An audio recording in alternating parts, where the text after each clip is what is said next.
Chapter 5. The White House. Morning came silently, but noticeably, slipping its way under the tarp and down the mouth of the cave. Will awoke to the sound of a poker stabbing the remaining heart of flame and ashes. "There's enough left." The mountain man motioned to Will to fill the single pot with water from the trough outside. He then affixed a wire apparatus above the fire pit. "Boil it up," he said. "There's grain in them cupboards. Cook it. I'll be back directly." The man exited with hatchet in hand, and Will turned to Geoffrey. "Jeff," he whispered, "wake up. Look, can you walk at all?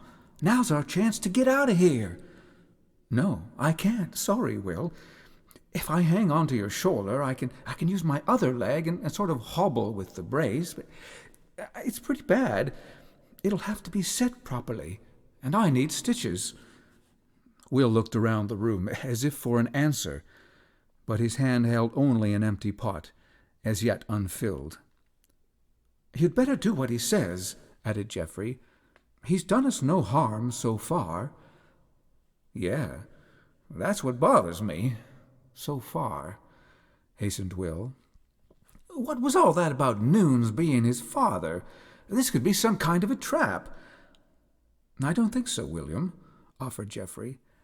"Something tells me he's on the level, and sort of far from home, too.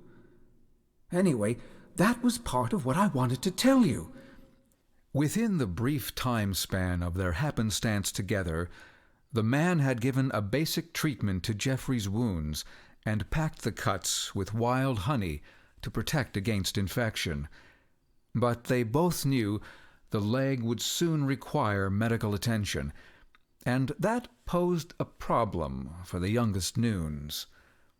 As the boys talked, they could hear a hacking sound outside, and Will agreed he'd best get busy and not cross their host. Heading for the trough with pot in hand, he was met by the man returning up the incline with a pole under each arm. The wooden rods, likely 4 or more feet in length, had been chopped to size from 2 willing saplings.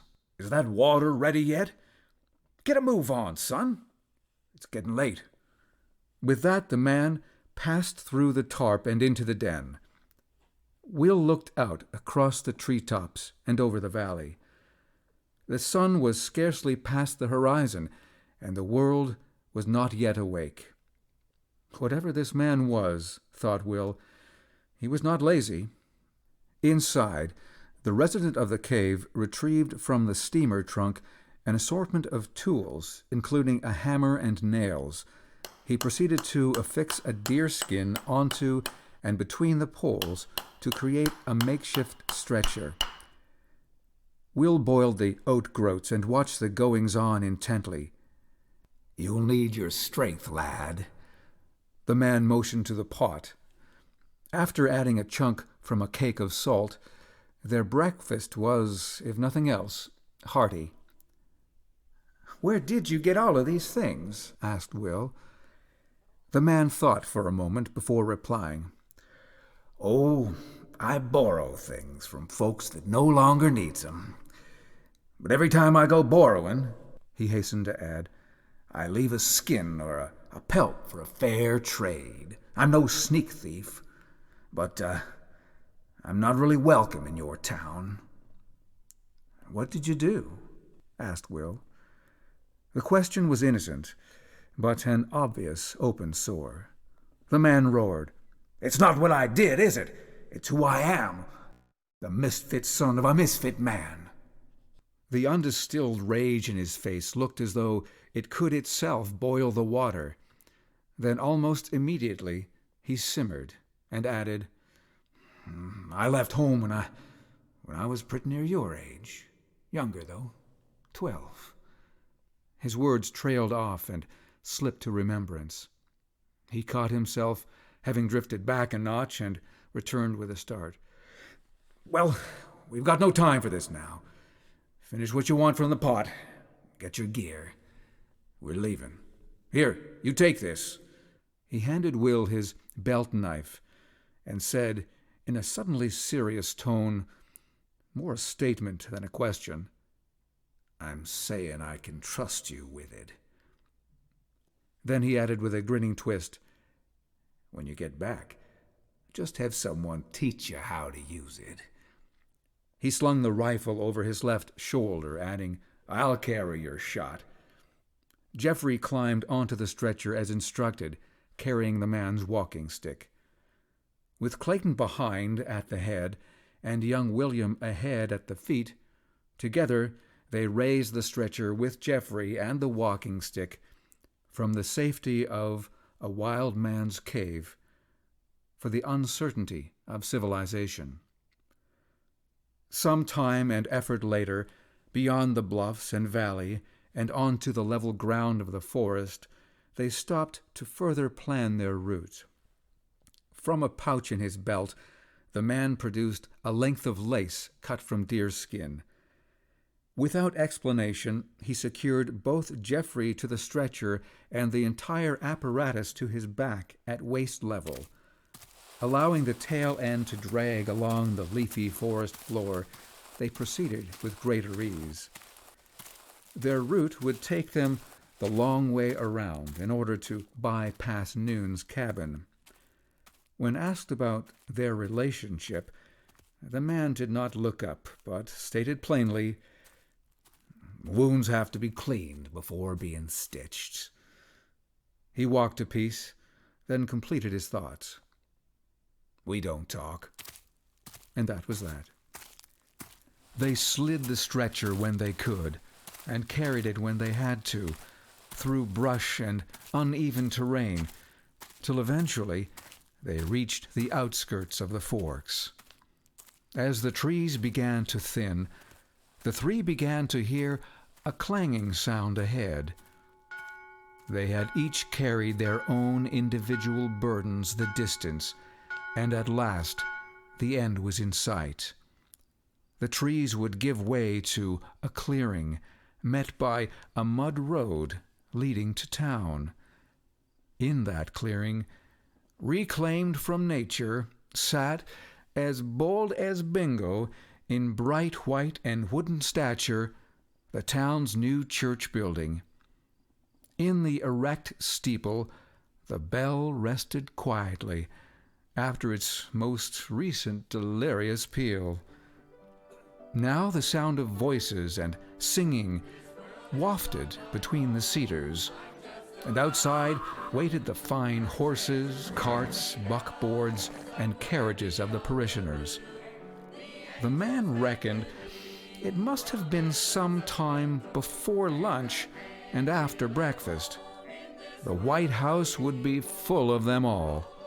"This is where I need you," said the man, "and here's where I stop.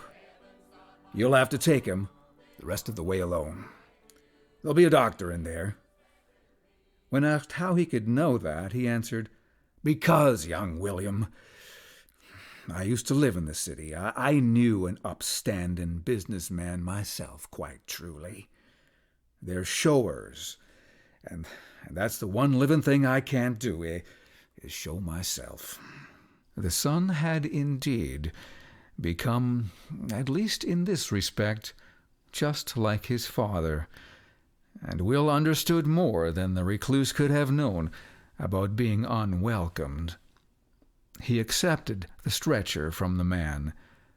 Both boys extended their hands in friendship. The mountain man grasped them both with one of his leathery mitts, and in a dipping motion clasped them together with his other. Then the mountaineer grinned, and nothing else needed saying. Will took up the handles and headed toward the church. It had only taken a few hours, yet it was not the easiest of treks through the woods. Will was tired, and Jeff was hurting. As they reached the door, Will helped Jeff upright, onto his left foot, and with his right arm around Will's neck, in mid-service, the two hobbled in. Now, William had some weeks ago, due to irreverent questioning and general misconduct, been duly expelled from the church, much to his satisfaction, and his prodigal return was not particularly met with the fatted calf, especially in league with one from the Near East, the other side of town. The clean white wooden door flung open and slapped shut behind them. In unison, the body of heads turned in their direction. Inside were people Will knew. There was Bert Greavy and Janie Caroline. There were well-groomed men from his father's barber shop with their well-groomed families. There were men of means and position in the community. It looked like half the city was there.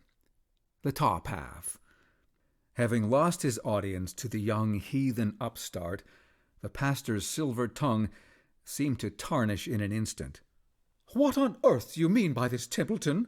This is a church service, not a hunting party. Get outside." The two most assuredly did not leave, but remained where they stood.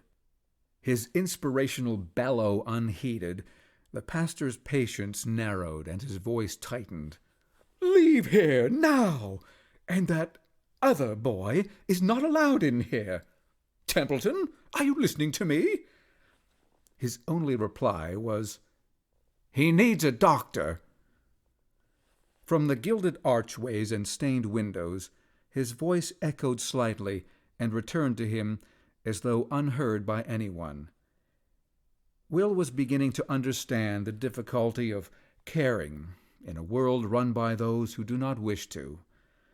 As surely as the mountain man had spoken, conspicuously attired and seated among the congregation were both local professionals, the doctor and the lawyer. Again, Will shouted to the unmoving crowd, "He needs a doctor!" The doctor looked away, not wanting to get involved, but for some reason the lawyer did. He smiled and waved. At that moment, Will had had enough. He strode up to Dr. Eugene Wilkins with a directness and vehemence neither he nor they all had ever suspected. Will was yet a youngster, but no less rugged than any of the men there, likely more so.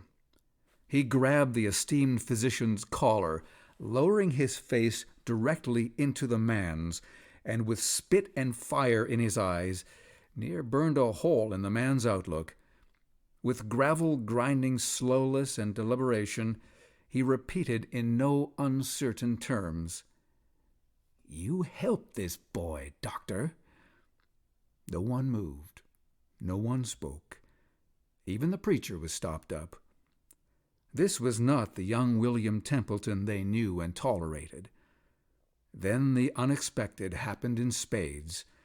The white arched door swung full open, and in walked a grin. The unkempt, ugly man growled from somewhere down inside, frightening the women of fragile depth who could not look at his face, and that pleased him all the more. He had suddenly contented himself at being a monster. He had years to become familiar with their distaste, and it was home to him.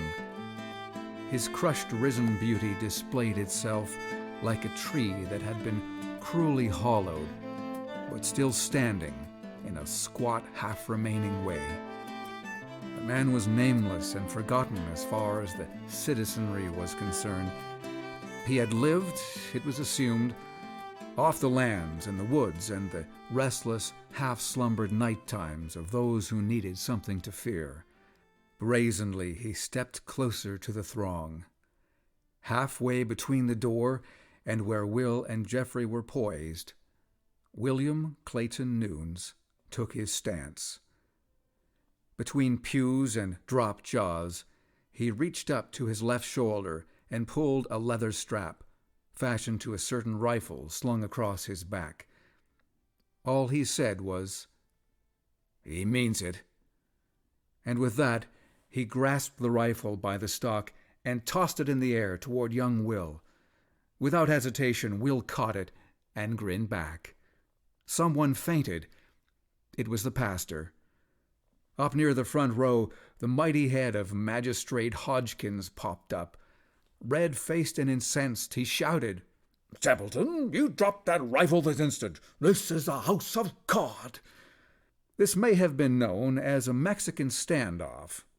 However, Will had never seen a Mexican. He replied, "Judge, if someone won't help this injured boy, that unholy ghost over there might drop the lot of you."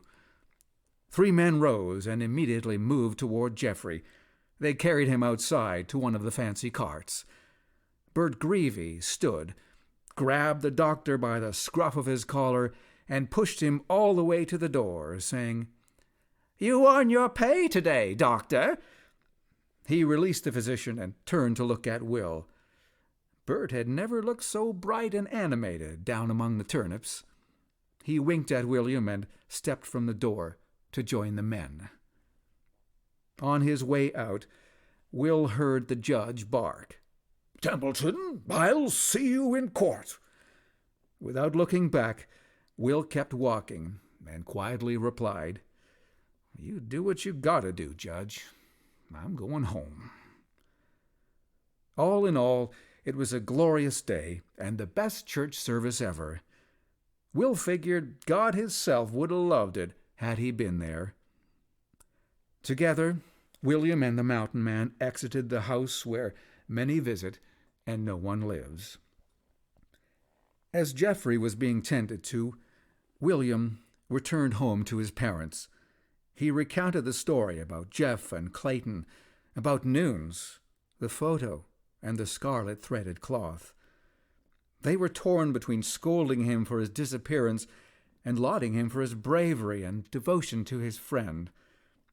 A little of both went down. In the end, they were most of all just relieved and happy to have him back. He did not stay for long. He had a delivery to make of another firstborn son to his parents and, of course, his sister. On his way out the door, his mother stopped him with her hand on his shoulder. He turned. "William," she began, "a lot of things happened here before you were born. Your great-uncle, your father's, Uncle Desmond—" She stopped short. He looked up and was quite taken aback. He had never before seen his mother with tears in her eyes. They were tears for his safety and something deeper, she thought, dead and buried. "Desmond was a good man. He was," she strained to find the words, "a smart man in his own way. But everything had to be done his own way.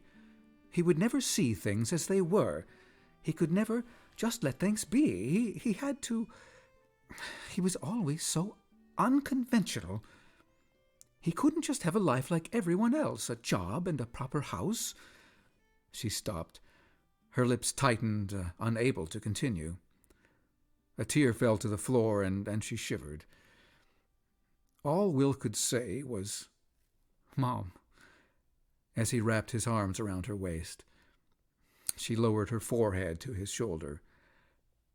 "And a family, William," she continued, regaining herself, her hands on her boy's shoulders. "You're so much like him, and it scares us. You're so cursed independent. We just don't want to see you ending up the same way. William, it broke his heart, and there was nothing anyone in the world could do to change him. He died alone. And we see you going the same way. You can't always be the Davy Crockett." At that she smiled and wiped her face with the base of her roughened palms. "Look, be inquisitive. Learn about things, but settle down. Do something meaningful with your life. Become someone. Life's not easy. Explorers like your uncle may see the world, but they can't stop moving. They have no home. He left nothing but dusty souvenirs. Get a position in the community, like your father." She removed her hands and had said her piece. Then a strange look of resignation and Release formed in his mother's face. She said, "Go see your Grammy Fredericks. She'll tell you what you need to know." Somehow mothers know more than they ought to, and that unsettled Will a little. But he would take her advice, at least the last portion. He made his way to good Doc Wilkins' office, where Geoffrey was being discharged. The men who had brought him there and oversaw the events had paid his bill. This day the church collection plate had suffered a little for the sake of a fallen sparrow.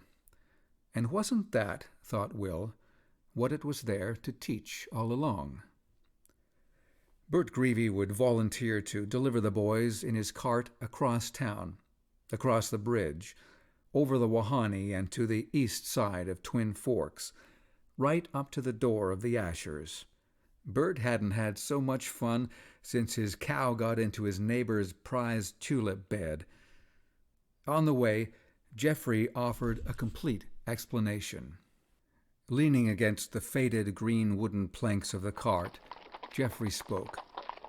"William," he began, "now that we have a few moments, I must tell you something. Last week, before all of this happened, I was in the library. I was searching through old public records and history of the town. I wanted to find out exactly how it happened. How did it come to be settled, divided on both sides of the river? The good side," he paused, "and my side. I wanted to find out and see my family's place in all of this. Anyway, it had to do with the railroad and politics at the time, but here's the thing." The cart began to cross the bridge. "It didn't start out like this." Will listened intently, but with some queasy foreboding. "At Twin Forks' inception, there was a savings and loan in town, in your half, that helped establish many of the businesses and buildings still here today.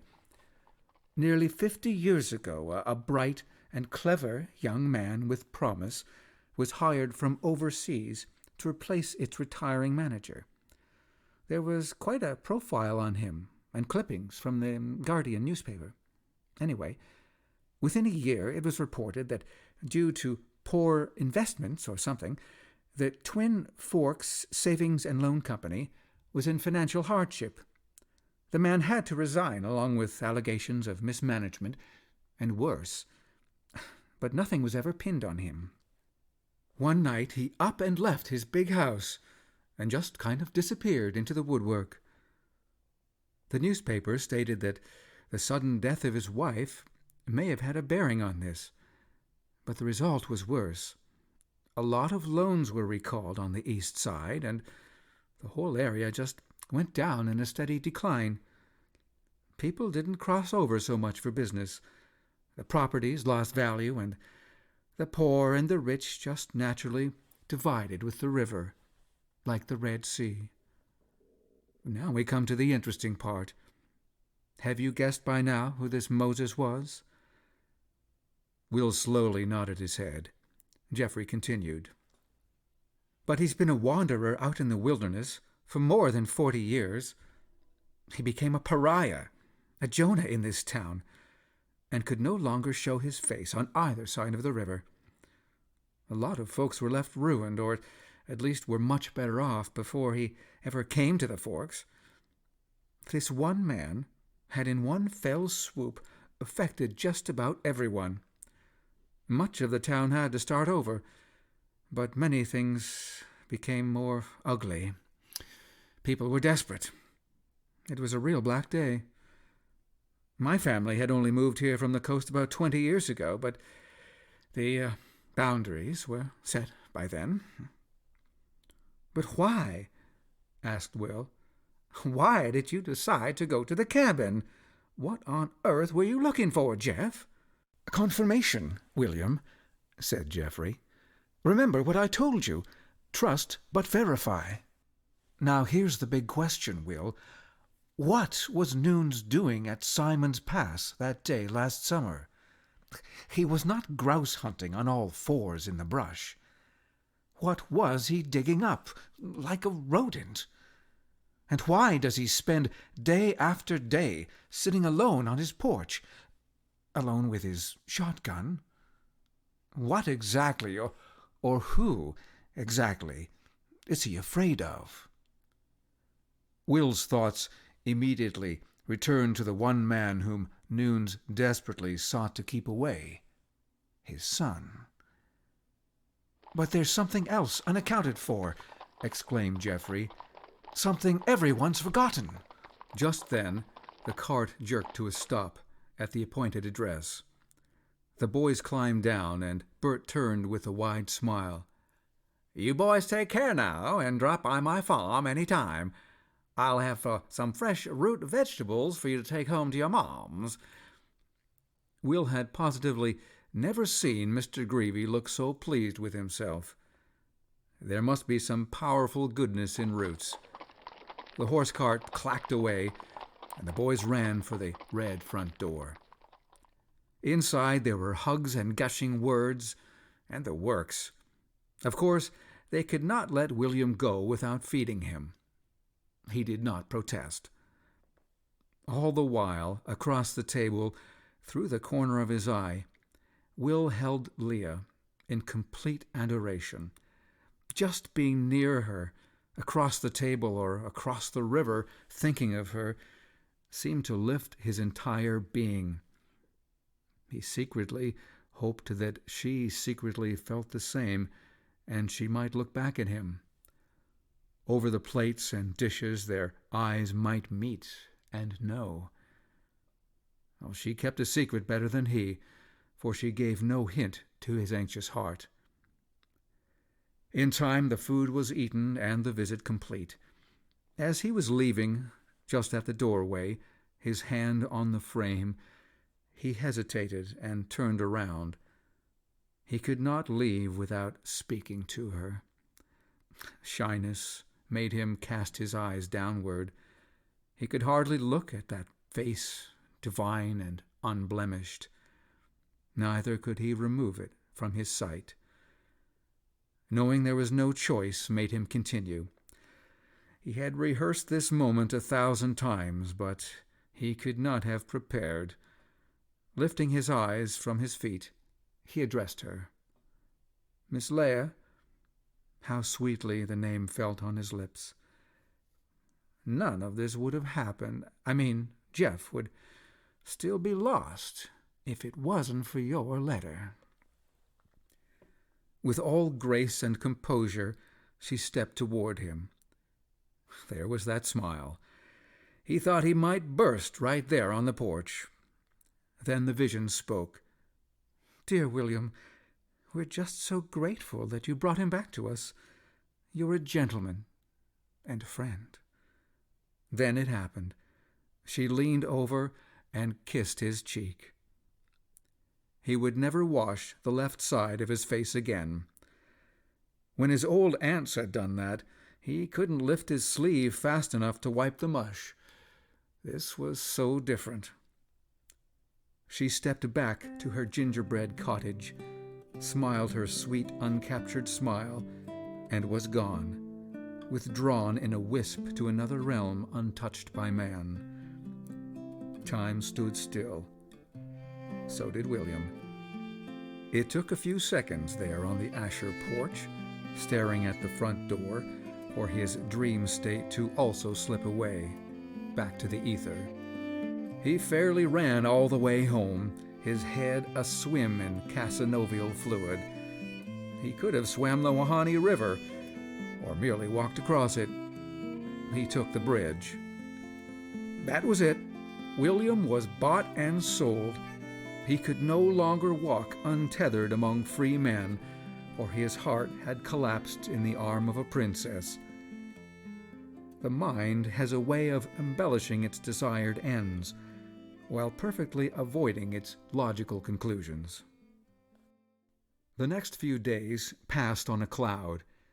He was already figuring on what schools their children would attend, while successfully distracted from his own. There were chores and there existed people here and there about him, but nothing else seemed real. The heart is a dangerous pot in which to brew a belief or simmer a scheme.